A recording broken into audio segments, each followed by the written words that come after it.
So after that, so you went on, different ways na kasi si Perf had... Perf went on to rock. Although pareho kami rockista before. They play mga heavy metal.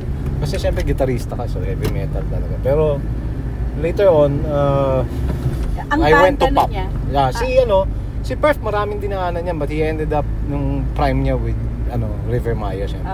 Okay. And then ako, I joined yung banda, nag-session muna ako, and then I took the place of Top Susara sa Great Divide nung kailangan niya umalis ng Great Divide. And then pretty much yun na yung naging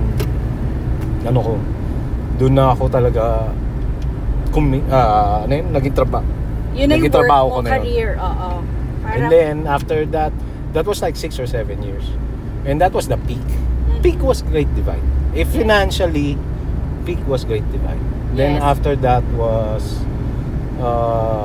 kasi doon rin kami nagkaroon ng recording deals. After that, umalis akong Great Divide. I did a stint for more than a year as ako yung pumalit kay Ira sa Passage Band. Yeah. Tinawagan ako ni Ira when he left. Those were the days, no? Yung mga 90s bands. Then after that, pahinga ako, and then I tried to build another band, but wala na times were changing na Kasi ang daming talents na rin talaga. Tsaka nagbago talaga yung music industry. Hindi na kasing the dynamics before. Changed significantly, no? So, before, buhay ka talaga Pero, that opened some doors for you. Like, you began writing songs na after that. Hindi, I began writing songs. Napilitan ako dahil nung Great Divide kasi bigla kaming sinign up ng recording company. So we signed a Octarts EMI. We signed a 2-album deal or 2 years, whichever came first, but it ended up just 1 album lang and then 2 years.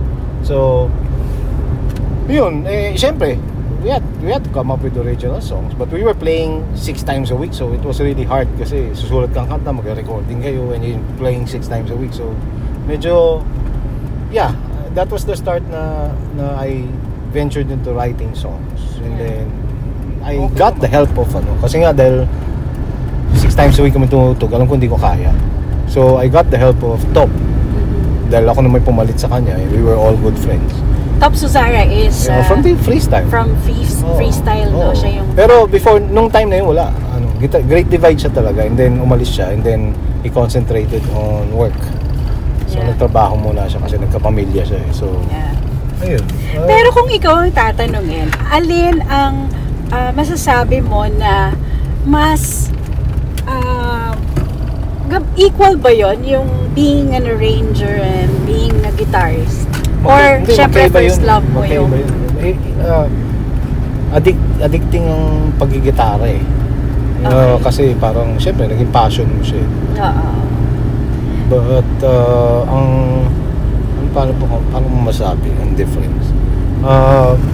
Songwriting is more songwriting for me became more of a guitar, playing the guitar is also an outlet, pero mas magandang outlet eventually yung writing songs kasi syempre with the guitar, it's a creative outlet, but wala naman lyrics ang gitara diba? I mean, ang galing ko naman kung maririnig kung maiintindihan ng mga tao yung gusto sabihin ng gitara ko, diba? Without lyrics. Pero songwriting kasi syempre may lyrics, so mo talaga mas madaling to blurt out whatever it is that you want. So when talking about influences naman ng pagiging gitarista, diverse ako. Iba-iba, diverse. Okay. So siyempre, nung umpisa, siyempre, bata ako, rock talaga nag-start. Heavy metal talaga. But eventually, siyempre, na-discover ko yung Toto. Tapos, discover ko na yung mga blues, whatever, jazz, whatever. Ano naman ako, diverse ako. Basta, na gustuhan ko, natipuhan ko. bibili na akong cassette tape nun. Cassette tape. Oo. So, until Mahilig now... ako sa mga GRP records. Mga Grusin and Rosen Productions. Mga Chicoria, nakikinig ako mga ganun.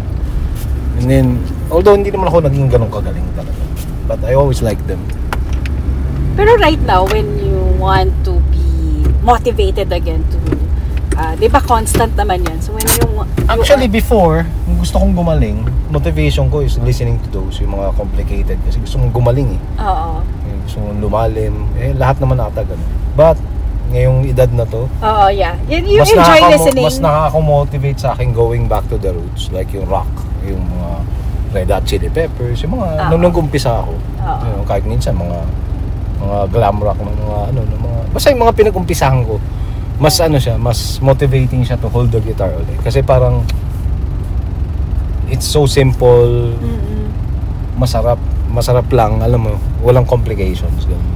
Yeah. So ganun talaga pag tumatanda ka na, ayaw mo ng complications.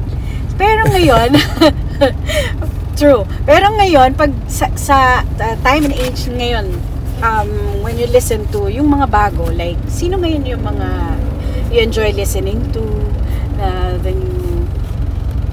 not particularly guitarist, pero local? music, yeah. Local and international. Actually, ang nakakahuli pa rin ng kiliti ko is yung mga which is more nostalgic sa akin eh. Like, example, mahilig din kasi ako. Sabi ko kasi rockman ako, marami akong hilig sa music talaga eh. So, doesn't mean rock lang gusto ko. Yeah. Like, I love talaga, like Motown, gusto ko talaga yan, mga Earth, Wind and Fire. So parang Bruno Mars. Yun na nga. So pag lumabas yan sila Bruno Mars, nung lumabas sila, tapos tunog Motown without the kids knowing na Motown yun. Mas na mas na tataypan ko yung ganun kasi mas nostalgic. If talking about the young ones, if you are to speak to those listening to us right now na mga aspiring guitarists, or should we say nagsisimula pa lang sila, is there a particular advice you want to give the young ones of today? Okay, mag-drugs. aside from that, mga siguro yung ikaw lang yung sa tingin mo na hindi, naman ako sa akin naman you know, it's mahirap to dictate to people, to the younger generation, how they, kasi ibang-iba eh. Dati kasi it's so hard to learn the guitar and kasi syempre 'di ba, limited yung limited. Mag-aaral ka na magaling talaga na teacher. Tapos you know, you travel just to learn the guitar and everything, 'di ba? And yung if may mga instructional videos man nun, mamahal, di ba? Isipin mo yung mga Betamax nun, mga VHS, 2,000 plus yung mga instructional para videos. Matuto ka lang. Ang mahal nun, hindi kami bibili nun, di ba? Ngayon, very accessible na ngayon, they can learn na eh, di ba? Siguro, with online. Papansin ko lang siguro. Pero alin yung wala sa online, sa tingin mo, you still have hindi, ako, share if there's anything na, especially working in the studio, if there's anything that nami-miss ko, is yung sinabi sa akin ng guitar teacher ko before na dati kasi dahil mahirap di ba? Mahirap to learn. So whatever you tend to in the process, dahil mahirap makakuha ng materials in the process, but you keep on playing, you tend to have your own sound. But sabi nga ng teacher namin, everybody's playing is like 90, si Larry Carlton pala nagsabi nun. Everybody's guitar playing is 90% taken from yung mga mga influences mo. Syempre ginagaya mo eh. 'Di ba? But what makes a guitarist different is yung 10% na yun is you make it your own. You inject your brand. You inject yung sarili mong sound, tone, or whatever. Yeah, true. And then, yun na napapansin ko kasi hindi naman sa before, kahit si Perf sabi niya sa akin, pag napadaan sa isang bar without looking at who's performing, pag medyo narinig niya yung gitara, si Edward yun na na ano May signature na ano niya na may sarili daw akong tunog. So I think that's what's lacking ngayon sa marami sa mga kids kasi sobrang dami nilang pwedeng matutunan, never ending.